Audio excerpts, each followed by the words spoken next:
বাবু আপনাকে পাঠিয়েছেন, তাই তো? আগে হ্যাঁ। আপনি সেদিন সবটা দেখেছিলেন তো? আগে হ্যাঁ ম্যাডাম, আমি তো ওই সিকিউরিটি গার্ডের কাজ করি না, ওই মিথিলা আবাসনে। বস্তির কাছাকাছি আমার বাড়ি। সেদিনকে নাইট ডিউটি শেষ করে আমি বাড়ি ফিরছিলাম। ঠিক সেই সময় পুরো ঘটনাটা আমি দেখেছি। তারপরে তো আমি পুলিশের কাছেও গেছিলাম এফআইআর করাতে, কিন্তু ওই ওই যে থানার ওসি প্রবীর সেন, উনি আমাকে থ্রেড মেরে ভাগিয়ে দিলেন। লোকেশ বাবু আমাকে সবটাই বলেছে। আপনি গাড়িটা দেখেছিলেন তো? হ্যাঁ ম্যাম, স্পষ্ট দেখেছি। আমার গা ঘেঁষেই তো গেল। গাড়িটা ওই স্টিল কালারের এসইউভি ছিল। আর গাড়িটা কে চালাচ্ছিল সেটা দেখেছেন? সেটাও স্পষ্ট দেখেছি ম্যাডাম। একটা মেয়ে চালাচ্ছিল, কম বয়সী মেয়ে, কিন্তু হেভি স্মার্ট। এটা আপনাকে আগামীকাল কোর্টে সবার সামনে এসে বলতে হবে। জাজও থাকবেন, ভয় পাবেন না তো? পারবো পারবো ম্যাডাম।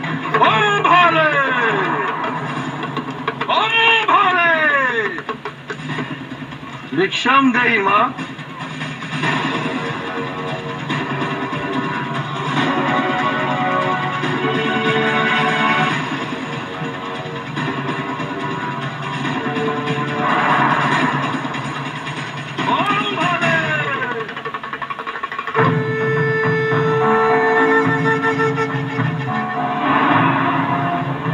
আবার কে?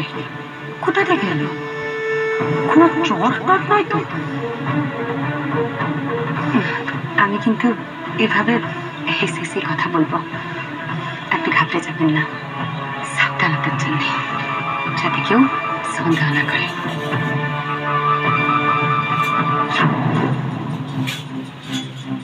ও বুঝেছি বুঝেছি ম্যাডাম। ইমা, আপনি এরকম সিরিয়াস মুখ করে কথা বলছেন কেন?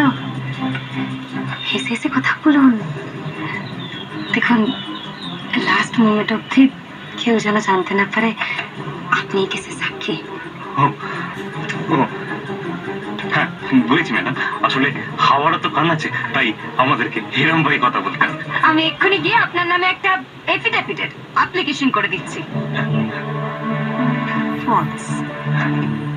যাতে কেউ সন্দেহ করতে না পারে।